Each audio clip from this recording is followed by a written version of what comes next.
On the jagged easternmost tip of Long Island, where the Atlantic tide batters the cliffs of Montauk like a relentless hammer, stands a rusted skeleton that refuses to die. The ANFPS 35 radar dish at Camp Hero is a multi-ton monument to a paranoia that never quite thawed.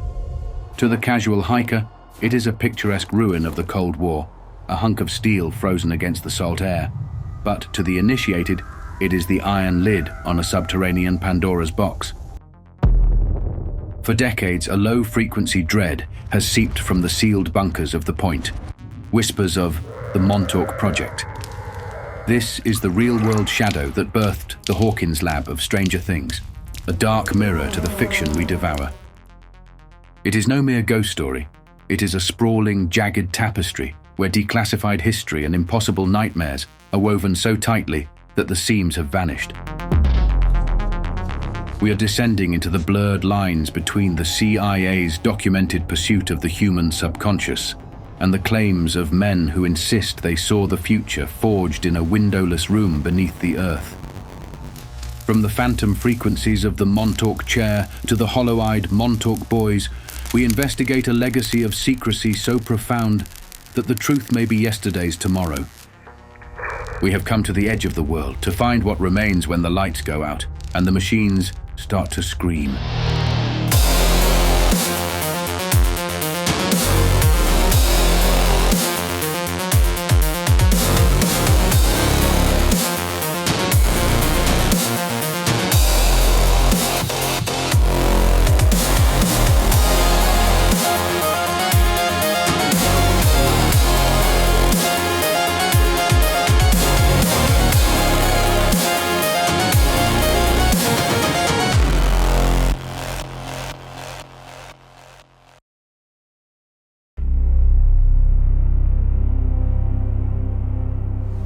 The land at Montauk doesn't just end, it unravels. It is a geographic cul-de-sac of quartz, clay, and wind-scoured scrub that has, for centuries, served as a graveyard for ships and a sanctuary for the broken. But as you move west from the iconic lighthouse, the maritime charm starts to feel wrong. The rolling dunes and the salt spray give way to a jarring, mechanical anomaly. That colossal rusted dish looming over the stunted oaks. It's a sentinel. Today, its massive gears are seized by salt, but to the people living in its shadow, it's not a dead machine. It's a tuning fork, still vibrating with the echoes of what happened beneath the soil. To understand the project, you have to understand the ground itself. Camp Hero wasn't built, it was staged. Commissioned in 1942, it was a masterpiece of architectural theatre, a Potemkin village. During World War II, when Nazi U-boats were prowling just off the coast like sharks, the military needed a fortress that looked like home. They built a fake New England fishing village. They put up quaint cottages with pitched roofs and blue shutters. But the shutters didn't open. The chimneys were ventilation shafts for 16-inch guns. The windows were painted onto 3-foot-thick concrete walls. It was a town built on a lie, a place where what you saw with your eyes was a secondary concern to the tactical reality hidden inside the masonry. This culture of camouflage didn't vanish when the war ended. It just got darker. It burrowed. In 1960, the weaponry changed from steel to frequency. The guns were hauled away, replaced by the AN/FPS 35. This wasn't some standard tracking unit. It was a frequency diversity beast, a machine designed to burn through Soviet jamming by screaming across the spectrum with 5 megawatts of pulsed energy. It operated in the 425 to 450 megahertz range. By a coincidence that feels more like a threat, that is the exact band required to bypass the human blood-brain barrier. The dish didn't just scan for planes. It saturated the air, the trees, and the people with a rhythmic, invisible pulse. The men of the 773rd Radar Squadron lived in a state of permanent, high-frequency agitation. They called it radar sickness, the constant migraines, the nosebleeds that would start for no reason in the middle of a shift, the metallic taste of copper on the tongue that no amount of coffee could wash away. But the town of Montauk became the real laboratory. People started reporting that their televisions were picking up distorted, guttural voices when the dish turned toward the village. Radios would bleed static that pulsed with the cadence of a human heartbeat. Then there was the blue glow. On those heavy, humid nights when the salt air felt like a wet blanket, a violet aura would occasionally crown the radar dish. It was the air itself ionizing, turning into a ghost light visible for miles. It was a time when the invisible became visible, and the lines between technology and nature were blurred into a grey haze. Dead birds were found by the hundreds in the brush beneath the dish, their internal navigation systems fried, their tiny hearts stopped by the invisible beams. When the base officially closed in 1981, the silence felt like a trap. The gates were supposedly locked, but the lights never truly went out. Long Island Lighting Company records from the early 80s showed the decommissioned base drawing enough electricity to power an industrial city. Where was that energy going? Local stories tell of a young technician in 1970 who saw a ghost signal on his scope. Not a plane, but a pulse that mirrored his own brainwaves. He was vanished from the base within 48 hours, his records scrubbed. By 1982, the park was a place of nocturnal shadows. Unmarked black buses with tinted windows were seen idling at the gates at 3 a.m. under heavy escort. Residents near the park boundary reported a persistent, low-frequency thrum, the Montauk hum, that made their teeth rattle and their dogs howl at empty air. Air vents rising from the sand in the deep woods whistled with the sound of massive fans spinning miles underground. The Potemkin village had evolved. It was no longer hiding guns from the Nazis. It was hiding a subterranean labyrinth from the very people who walked the trails above. The mystery deepened with the closed gate phenomenon. While the public was told the base was a park, entire sectors remained strictly restricted. Signs warned of hazardous materials and underground high voltage, yet there was no official explanation for why a state park required military-grade security. The 773rd Radar Squadron eventually vanished into the archives, but the ANF PS-35 stayed. It remains a 70-ton ghost that the state of New York continues to maintain at a significant cost. Why preserve a relic of a dead war? Why spend millions to keep a rusted dish standing while the rest of the base is left to rot? The answer lies in the concrete. The dish is a tombstone, and the fishing cottages are the masks worn by a secret that required the absolute absence of truth. Imagine the last hour of the base's official operation in 1981. The sun is setting, casting a long skeletal shadow from the dish across the dunes. The last official airmen pack their bags, but as they drive through the gates, a new set of men in plain clothes carrying briefcases filled with black-budget ledgers, are driving in. They don't go to the cottages. They go to the elevator shafts hidden inside the fake gymnasium. They descend into a world where the laws of physics are treated as mere suggestions, leaving the village above to act as a silent wooden witness to something predatory. But we have to look at the cracks in the floorboards. This story didn't arrive via a declassified file or a deathbed confession from a general. It was born in 1992, scrawled in the pages of a self-published book by a man named Preston Nichols.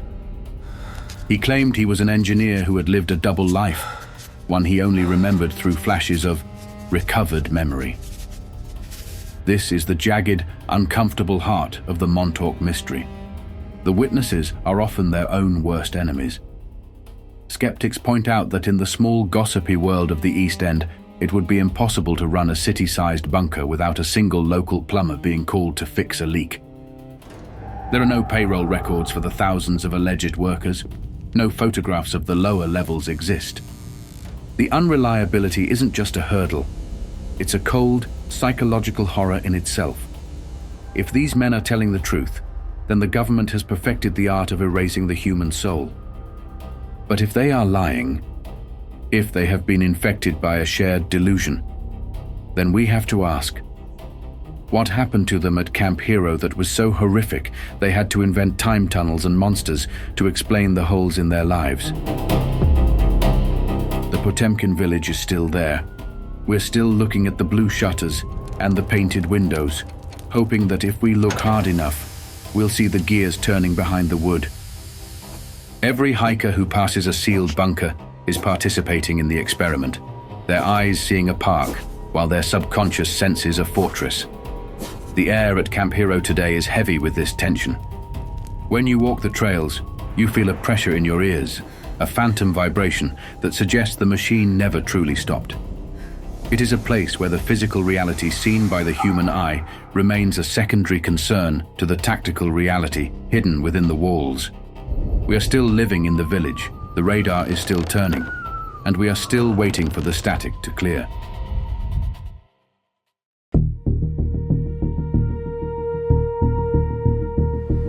The transition from a coastal fortress to a laboratory of the soul requires a descent into a specific kind of darkness, one lit not by the sun, but by the cold, sterile hum of vacuum tubes and the oscillating emerald glow of oscilloscope screens. To enter this chapter of the Montauk mystery, you have to accept a premise that feels like a fever dream. The human brain is not just a biological processor, it is an electromagnetic transducer. Every memory, every flicker of rage, every subconscious impulse is a synaptic crackle vibrating in a measurable spectrum. The core allegation of the project is that the military didn't just find a way to listen to those frequencies. They found a way to bridge the gap between the electronic pulse of a machine and the lightning of a human thought. At the heart of this bridge sat the most infamous artifact in the annals of high conspiracy, the Montauk Chair. According to the testimonies of Preston Nichols and Duncan Cameron, the chair was a throne of cold leather and gleaming copper, a sophisticated interface allegedly derived from reverse-engineered technology and advanced research conducted by aerospace giants like ITT and Siemens. It stood in the center of a shielded room, deep in the subterranean levels, looking like medical equipment from a future that never arrived. It was reportedly lined with high-sensitivity RIBES sensors and encased in a series of Helmholtz coils, superconducting magnets cooled by liquid helium to near absolute zero. This created a zero-point magnetic void around the subject. Within this silent vacuum, the psychic's thoughts were no longer confined to the skull. They became raw, digital data. The metallurgy of the chair was as significant as its circuitry. The sensors were said to be made of high-purity gold and exotic alloys, arranged in a geometry that mirrored the pyramidal structures of antiquity. This was psychotronic engineering, the belief that shape and material could focus mental intent. When a psychic was strapped into the chair, their brainwaves were not just monitored, they were amplified. The chair functioned as a massive, biological tuning fork. The psychic would visualize an object or a coordinate, and the superconducting coils would harvest that mental signature, translating the thought form into wave patterns directly into the ANFPS-35 radar system. The dish on the surface became a giant megaphone for the subconscious, broadcasting a single man's will across the horizon. This brings us to the factual anchor of this nightmare, the Frey effect, or the microwave auditory effect. Declassified science proves that high-powered radio frequency pulses can cause the human brain to perceive sounds or internal voices without ears. At Montauk, this was allegedly taken to its predatory conclusion. Project directors would command an operator to visualize a state of unrest. The chair would digitize that emotional frequency, and the radar dish would blast it across the coast. This was neural entrainment. Residents in the surrounding townships would suddenly find themselves gripped by unprovoked panic or deep depression, unaware that their internal chemistry was being hijacked by a 425 megahertz signal pulsing through their bedroom walls. But how did this reach us? The story emerged through a slow, strange osmosis starting in the late 1980s. Preston Nichols, an electrical engineer who worked for defense contractors on Long Island, began to suffer from a series of inexplicable flashbacks. He claimed that while visiting Camp Hero as a civilian, he felt an overwhelming sense of belonging, as if his body remembered the concrete hallways his mind had forgotten. He eventually met Duncan Cameron at a psychic fair, and the two men discovered that their repressed memories locked together like the teeth of a gear. In 1992, they published the Montauk Project, Experiments in Time. It wasn't a scholarly paper, it was a self-published erratic manifesto that read like a science fiction novel. It spread through the zine culture and late-night talk radio, most notably Art Bell's Coast to Coast AM, where it found a fertile audience of those already primed to distrust the government in the wake of the Cold War. This is where the reliability of the story begins to crumble. Skeptics point out that Nichols and Cameron's descriptions of technology often updated themselves to match the science fiction of the day. The Rives sensors and soul tapes suspiciously mirror the plot of the 1983 film Brainstorm. There is no physical evidence, no rusted chair, no golden sensors, no blueprints. The story relies entirely on recovered memories, a psychological process that many experts argue is more about the creation of new stories than the retrieval of old ones. Yet the horror of the digital soul remains a potent psychological image. Nichols claimed they discovered they could record a person's entire frequency signature, their personality, onto magnetic tape. These soul tapes were reportedly stored in a vast library beneath the dunes. If a subject died or became unstable, their frequency could be re-uploaded into a new body. This represents the ultimate violation of human sovereignty, the transformation of the individual into a software package that could be edited, copied, or deleted. The atmosphere in the chair room was described as thick with the weight of ghosts. Because the chair was amplifying the subconscious, the room would often manifest thought forms, translucent flickers of light, or sudden drops in temperature. The technicians, men of cold science, found themselves dealing with phenomena that bordered on the occult. They were not interested in the soul. They were interested in the output. This era of the project mirrors the declassified reality of the CIA's Project Stargate, where the government actually funded psychic spies.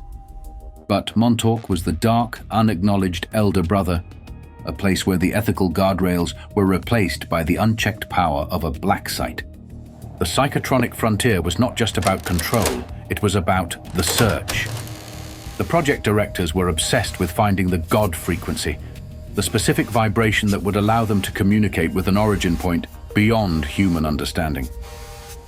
They believed that if they could tune the chair precisely enough, they could tap into the zero-point field, the source of all matter and time. This obsession is what eventually led the project away from mind control and toward the temporal experiments of the 1980s.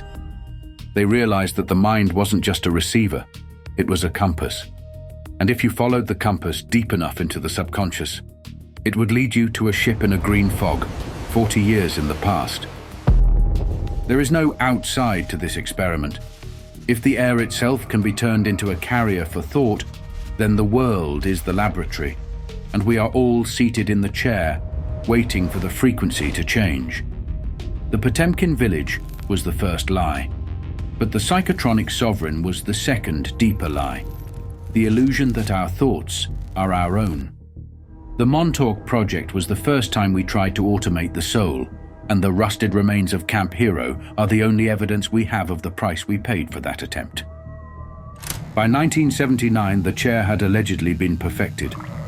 The thought forms were no longer just flickers of light. They were becoming solid. The technicians began to report objects appearing in the room that had not been there moments before. A pack of cigarettes, a piece of old nautical equipment, a child's toy. These were not being brought to the base. They were being thought into existence. This was the transition point. The project directors realized that if they could manifest matter through thought, they could bridge the gap not just between minds, but between eras. The air in the subterranean levels grew colder as the power consumption rose. The frequency was being dialed in. The chair was no longer just a weapon. It had become a key. And as Duncan Cameron closed his eyes and felt the liquid helium hiss through the coils, he saw a vision of a ship in a green fog 40 years in the past, waiting for someone to reach out and touch it.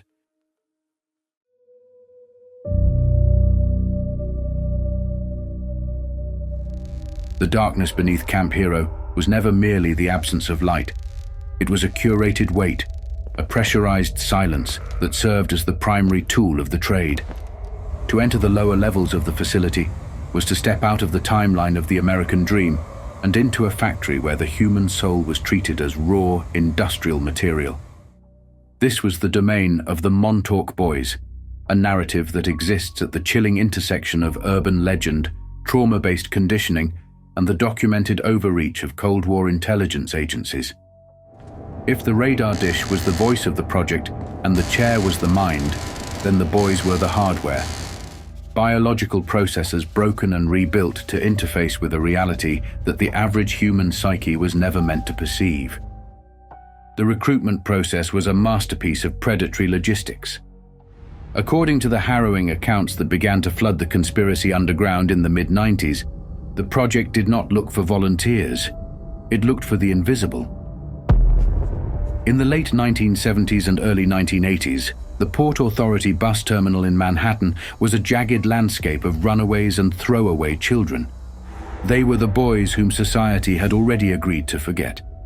Witnesses describe unmarked buses with blackened windows idling in the sulphurous light of the city, ferrying these children toward the tip of Long Island. Upon arrival at Camp Hero, the quaint fishing village facade on the surface acted as a cruel mockery. Once the heavy hydraulic doors of the elevator shafts hissed shut, the boys were stripped of their names, their clothes, and their histories. They became numbers in a ledger, assets in a black budget operation that lacked any form of ethical oversight or congressional tether.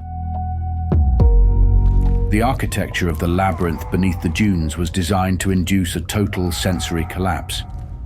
Level 4 and Level 5 were not just bunkers, they were psychological pressure cookers. The air was kept at a constant, bone-chilling temperature, and the lighting was fixed in a permanent, fluorescent purgatory that erased the distinction between day and night. It was here that the project utilized what is now known as trauma-based compartmentalization. The factual foundation for this is found in the declassified archives of Project MKUltra, specifically the work of Dr. Ewan Cameron and the pursuit of psychic driving. The goal was to shatter the subject's personality. Through a grueling cycle of sensory deprivation, sleep interference, and high-frequency electromagnetic bombardment, the handlers would push a child's mind to the point of a dissociative break. In that moment of fragmentation, the psyche would split, creating isolated compartments, or alters, that could be programmed to perform specific high-level psychic functions. This was not a school, it was a forge. One alter might be programmed to be a remote viewer, capable of projecting consciousness across the globe to spy on Soviet installations. Another might be trained as a temporal anchor, a mental beacon used to stabilize the fluctuating corridors of the time tunnels.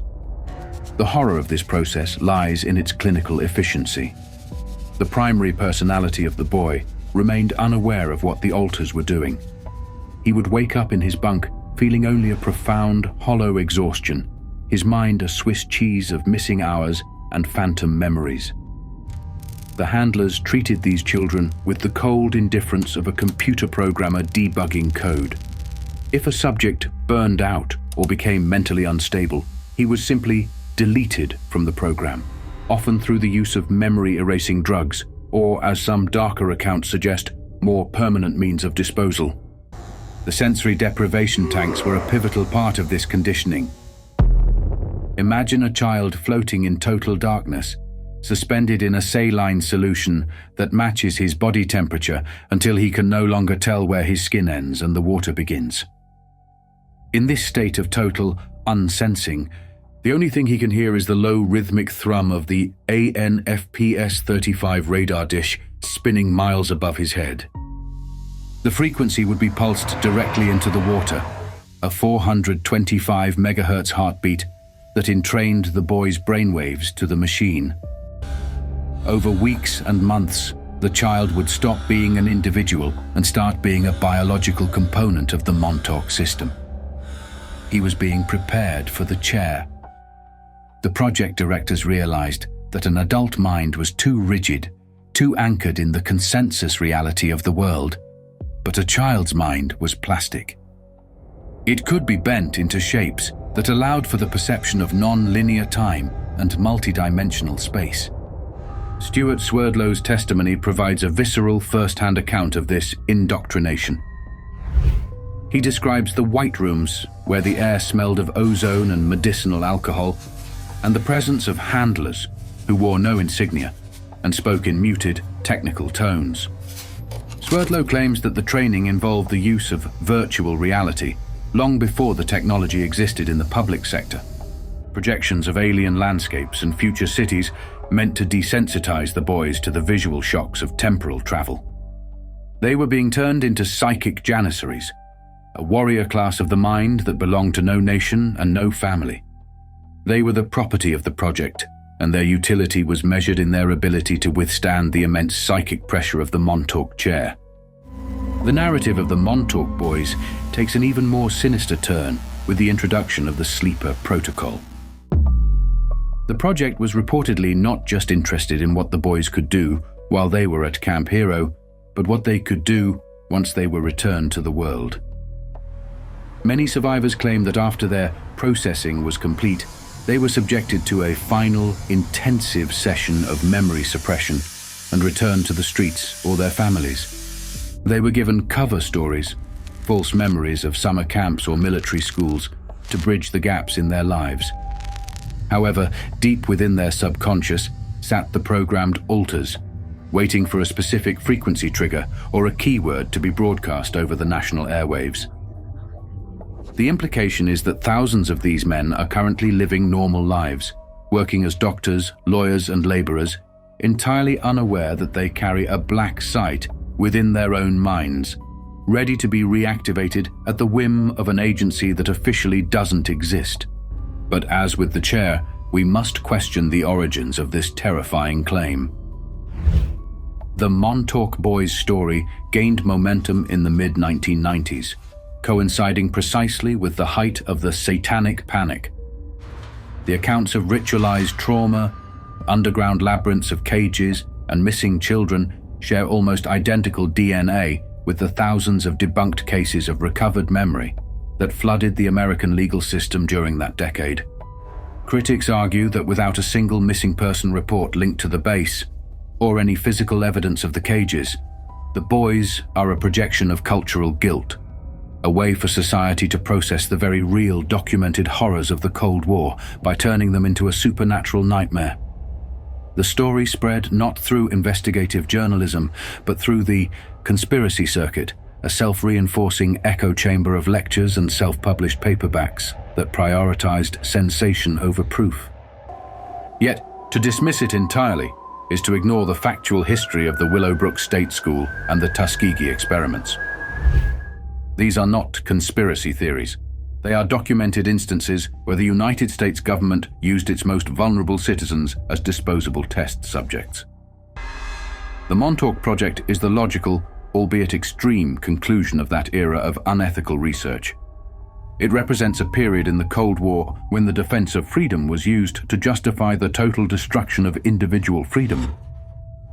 The Factory of Broken Shadows was a place where the American government engaged in a war of aggression against the human subconscious. As we look at the air vents rising from the sand at Camp Hero today, we must realize that they are the lungs of a grave. Beneath the hiking trails and the bird-watching platforms lies a cemetery of identities. The concrete seal of the late 1980s wasn't just intended to hide machines.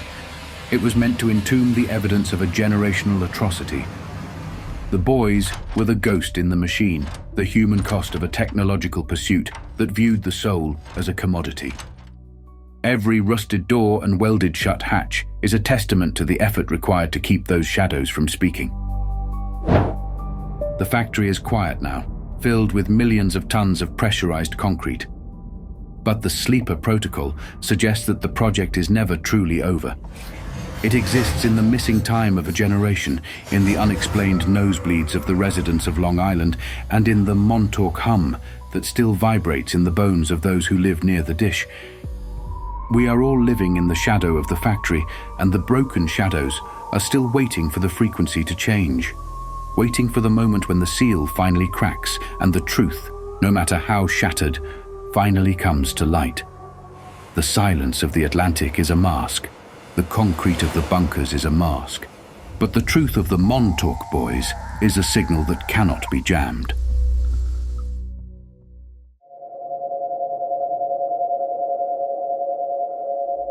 The transition from the psychological shattering of the Montauk boys to the actual bending of the physical universe brings us to the centerpiece of the legend. The realization that Camp Hero was never an isolated incident. It was the second half of a bridge through time, a bridge anchored in the dark, salt-slicked waters of the Philadelphia Naval Shipyard 40 years prior. To tell this part of the story is to step out of the concrete bunkers of the 1980s and onto the deck of the USS Eldridge in 1943. This is the moment where the military-industrial complex stopped fighting for territory and started fighting for the calendar.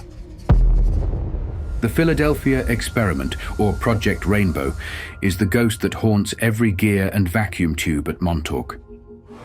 According to the internal logic of the survivors, the Navy's attempt to make a destroyer escort invisible to radar didn't just bend light, it tore the fabric of space-time itself. Imagine the scene. The Eldridge, wrapped in a shimmering green-gray fog, pulsating with a hum that made the sailors' teeth vibrate in their gums. When the electromagnetic generators reached peak resonance, the ship didn't just vanish from radar, it vanished from our dimension.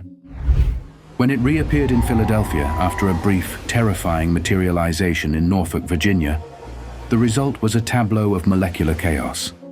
The accounts of the Eldridge survivors are a visceral catalogue of molecular slurry. Men were found with their limbs fused directly into the steel bulkheads of the ship, living flesh bonded to iron at the atomic level. Others were found inside out or missing entirely. Those who survived the transit often suffered from the freeze, a condition where they would sporadically fade out of physical reality, becoming translucent ghosts in the middle of a meal or a conversation. The 1943 experiment had ripped a hole in the space-time manifold, a temporal wound that the scientists of the era, men like Nikola Tesla and John von Neumann, could not close. They had created a rift, a fold in time, and that rift was bleeding. The genius and the absolute terror of the Montauk Project was the discovery that this wound was still open 40 years later. By the late 1970s, the engineers at Camp Hero realized that their psychotronic experiments in the chair were not just affecting minds, they were affecting the time-zero reference point of reality. In 1983, the technology at Montauk reached a state of perfect magnetic resonance with the equipment on the Eldridge. This was the temporal handshake. The legend states that on August 12, 1983, a massive surge of power from the ANFPS-35 radar locked onto the magnetic signature of the Eldridge across a 40-year gap. The science of this handshake relies on the theory of the Earth's bidecadal magnetic peaks. Every 20 years, 1943, 1963, 1983, the Earth's magnetic field reaches a specific resonance that allows for the easier manipulation of the space-time continuum. The engineers at Montauk used this peak as a frequency anchor, turning the radar into a beacon that reached back through the decades. This created a closed-loop paradox. The events of 1943 necessitated the experiments of 1983, and the power from 1983 was the only thing that allowed the 1943 incident to happen in the first place. History was no longer a line, it was a circuit. This brings us to the most compelling narrative of the entire mythos, the jump. Al Bielek and Duncan Cameron, two of the primary survivors of the Montauk Project, claim they were actually aboard the Eldridge in 1943 as young sailors named Edward and Duncan Whitehead. Terrified by the molecular horror unfolding on the ship, they jumped overboard to escape the green fog.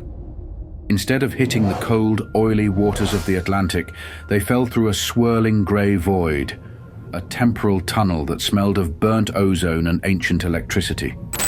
They landed on the sun-scorched grass of Camp Hero in 1983. They had leaped across 4 decades in a single heartbeat, moving from the height of World War II to the height of the Cold War.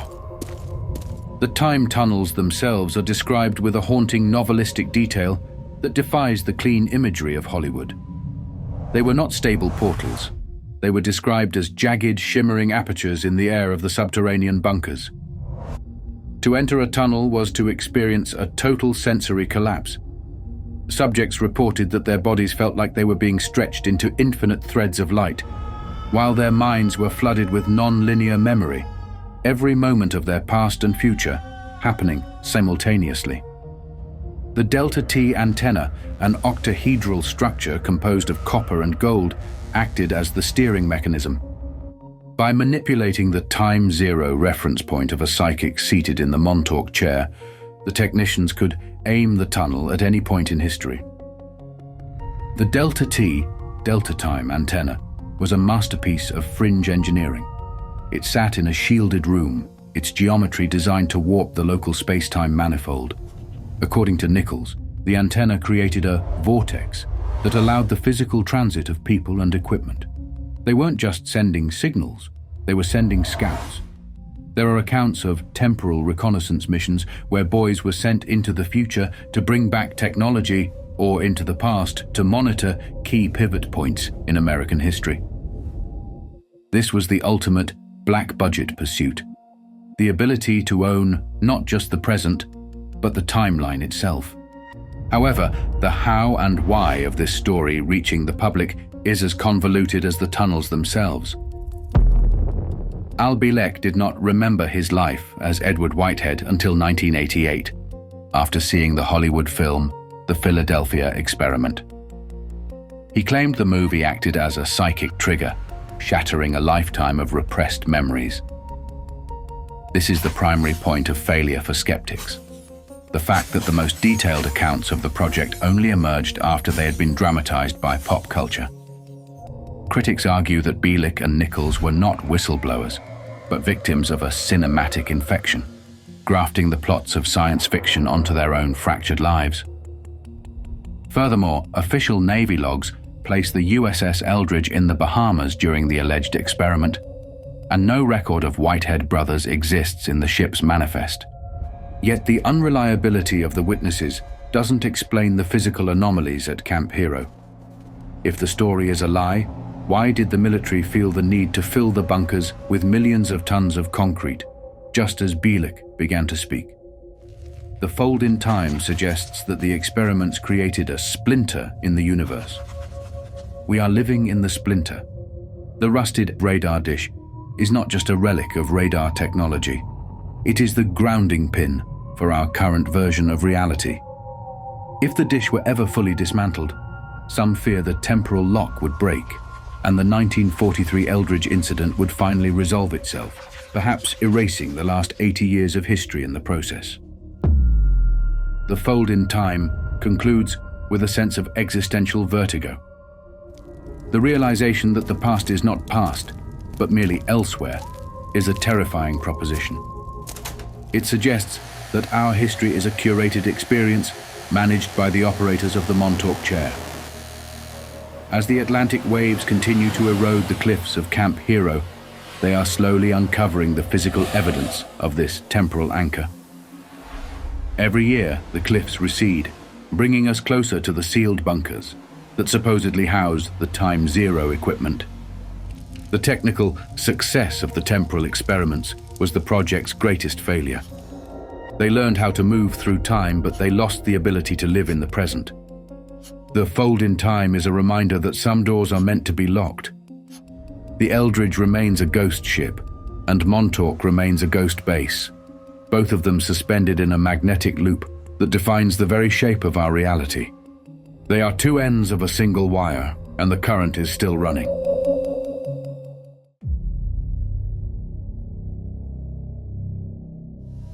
The climax of the Montauk mystery is not a graceful conclusion, but a frantic, violent collapse, a moment where the project's hubris finally invited the other into our reality.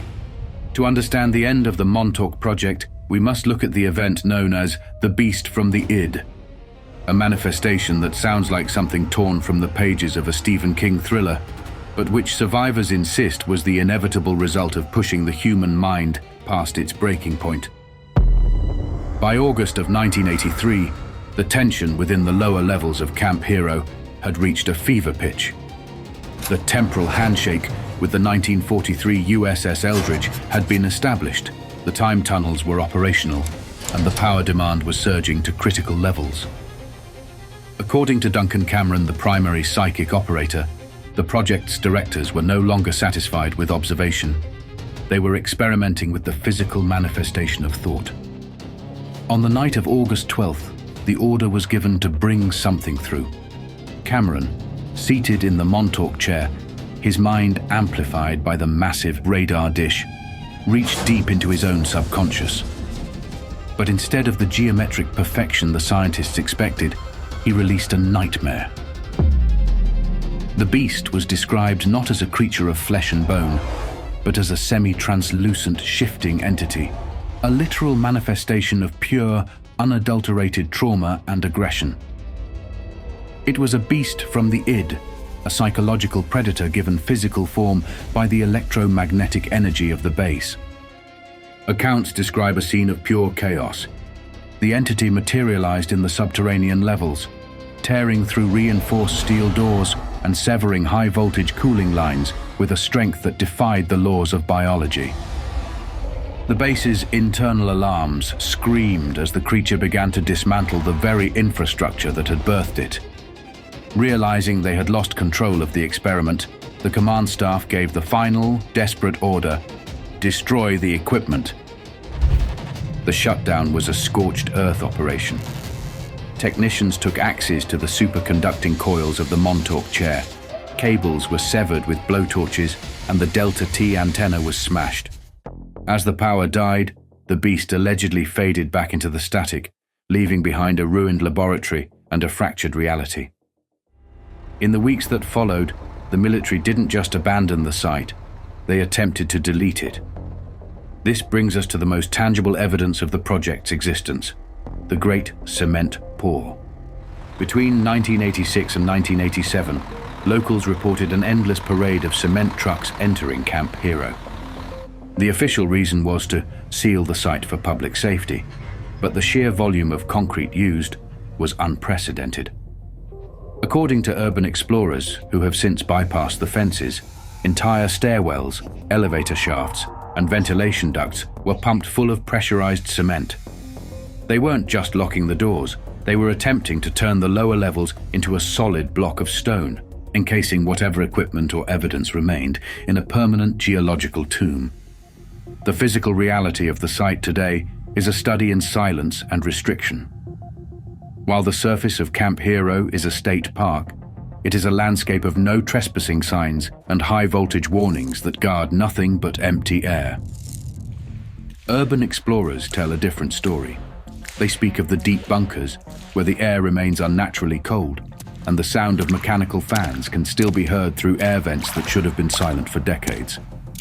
Some have reported finding black sand in the sealed rooms, a substance that is not native to the Long Island coast, and which bears the chemical signature of high-energy temporal displacement.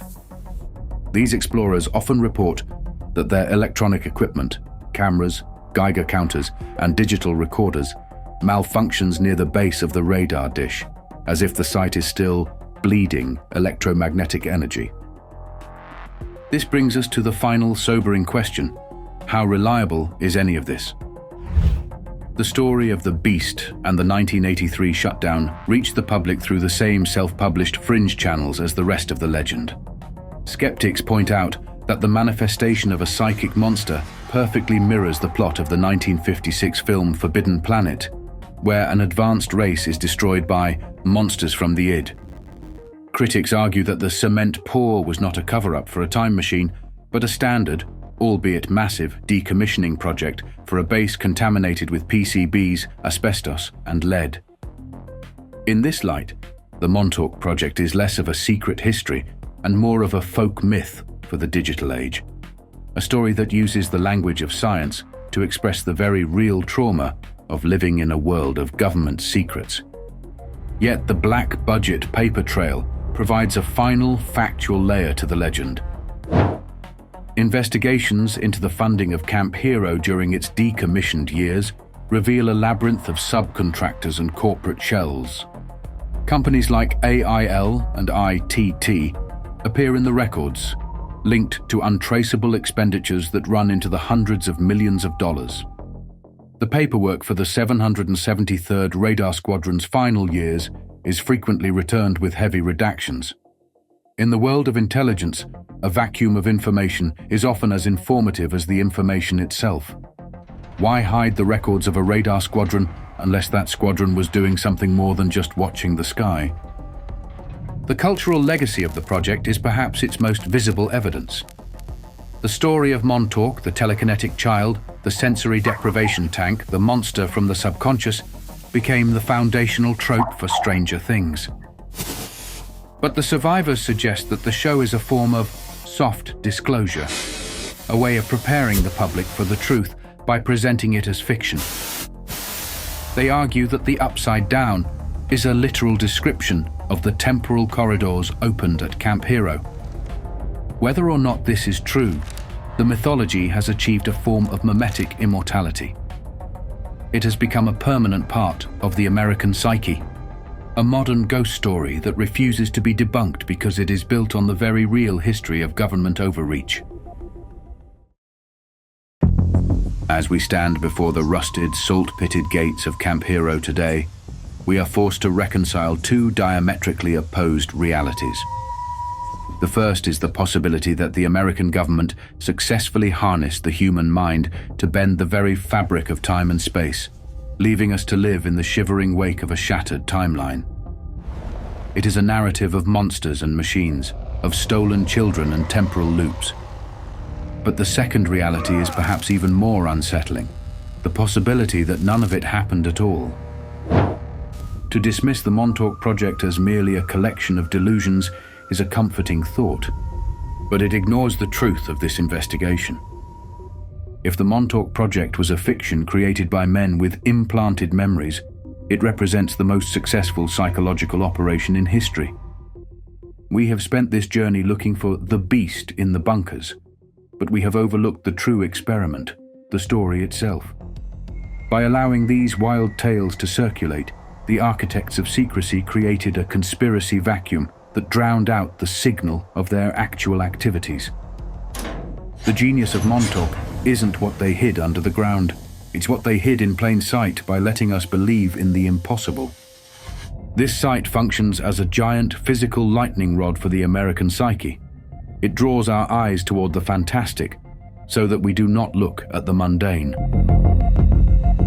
While we hunt for ghosts in the radar dish, we are not looking at the actual quiet technologies of mass surveillance and behavioral conditioning that have been perfected since. The project didn't end. It just migrated from the bunkers to the servers. It moved from the Montauk Chair to the glowing screens in our pockets. The Montauk Project is not a secret history. It is a mirror. It reflects our deepest, most primal fears about the people in power. Our suspicion that we are being watched, used, and manipulated by a cold, indifferent bureaucracy. We want to believe in the beast from the id because it gives a face to the formless anxiety of the modern age. We want to believe in the time tunnels because they suggest that the mistakes of history can be undone. But the reality is far more frightening. There is no grand supernatural design behind the curtain. There is only a machine that never stops. As the sun sets over the Atlantic, casting the long skeletal shadow of the radar dish across the dunes, the silence of Camp Hero remains absolute. The concrete seal is unbroken. The Montauk boys have grown old, and the beast has faded into folklore. But the experiment continues every time we ask, what if? We came to the edge of the world looking for the truth about a secret laboratory, only to realize that the lab was never the point. We were always the subjects. The radar dish isn't scanning the skies for enemies. It is scanning us, waiting to see if we are still watching, still wondering, and still afraid. The echo in the static isn't a voice from 1943. It's the sound of our own hearts, beating in the dark, waiting for a signal that will never come.